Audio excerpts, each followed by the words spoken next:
Change is happening right now in the most unexpected ways. When you think about it, every single point in your life, you change. From the habits that you do, from the people that you meet, to the things that you experience and live that become memories. When you realize that, your perspective changes. And in the moment, you don't realize all of the things that you are doing, all the little pieces that play parts of your day to create that day for you, to create that page for you in your chapter, to write your book called life. You and I go from point A to point Z, sometimes in a moment's notice, and you don't realize how much you've grown and everything that you've seen, everything that you've done, and everything that you've accomplished.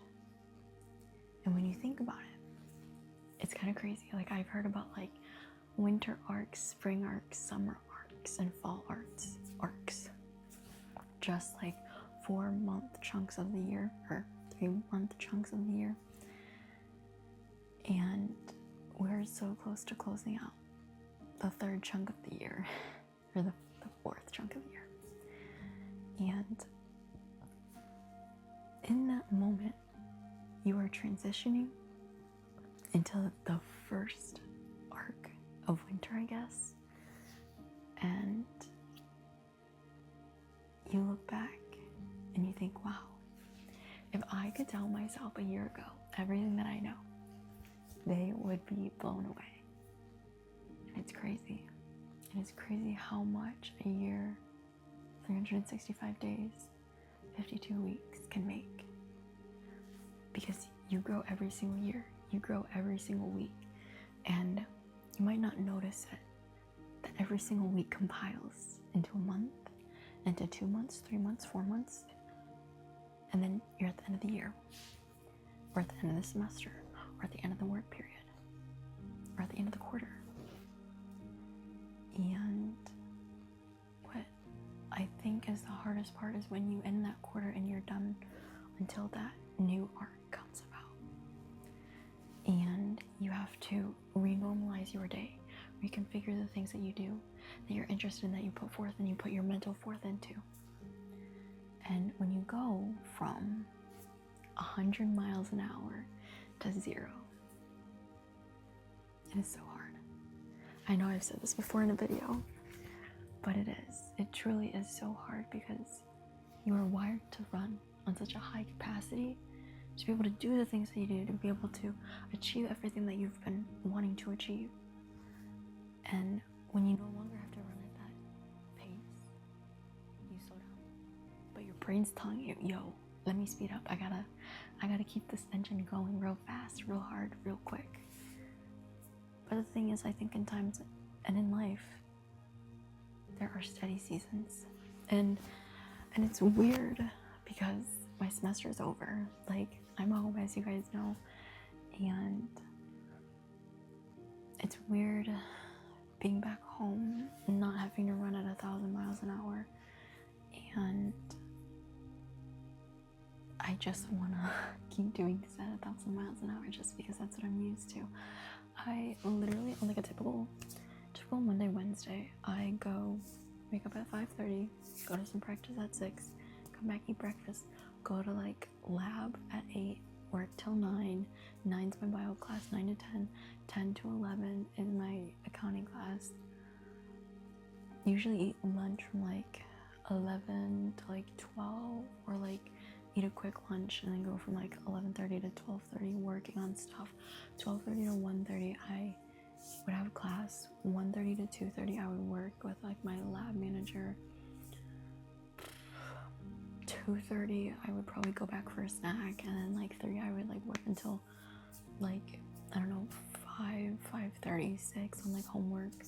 Eat dinner from like 6 to 7, head to the gym ish at like 7:15, 7 o'clock, or write the workout for 7:45. Do the workout from 7:45 to 8:45 with like the club. 8:45, walk home, shower, get ready for bed, and then go to bed by like 10:30, 11. and then run that on repeat. And having to be able to complete all those things and still keeping good grades, still keeping up good like swim performance, and like still being myself, I really just had to like shut off and do the job, get my schooling done. And I think I've done better this year. I'm not trying to like run my head to the ground. So I definitely have gotten the most amount of sleep I've had in my life, like in college, and it's so much better. I'm not crashing out as hard. I think I've only crashed out maybe like a handful of times this semester, which I don't think I actually have, maybe less. And yeah, I just remember at the beginning of the semester I didn't know how to deal with everything, how to handle all this new things going on in life, and now I've 4 months later figured it out. And I'm literally halfway done with this year of schooling. And it's crazy. And yeah, I mean, life is crazy and things are changing so quickly, and to be able to handle this change is wild. Because in comparison, I did not handle this change very well the past couple of years of being in college, and it's wild to think how much you want to change, you can change. And I'm just thinking about the girl who I was a year ago, how introverted she was, how quiet she was, in a sense of like reaching out to people. And I guess I just knew I needed to change. And there were bigger things for me than to stay to myself. But I do think I did need to find myself again. Because of last September to probably November was a very quiet time of just myself. And then December came around and I knew something was up. And then so I changed, as you guys like saw as I documented it, from like January to like March, April, May. I really changed, and I'm so proud of that. Like this literal first 5 months of this year, and then that literally expounded from the summer and then this school year ish. Like I'm just more centered and focused, and I think that's just to come to show how much change can do good for you, and that when you want to change, you will change. And when it's worse than your current state, the fear of changing versus your current position and situation, I think you have to take that leap of faith and accept a change, and that you need to change. Because if you know you can change, but you just are too scared to, then honestly, you're the only one that's at fault. Not to sound like, oh, I'm blaming. There's no blame. But you do need to take responsibility of your actions, the consequences of your actions, and how you live your life. And so I want to leave you with this. Don't wait for life to become unbearable to change. Sometimes it might be that point, but sometimes you can see it beforehand. So change when you notice this is not something that you want in your life. Food for thought.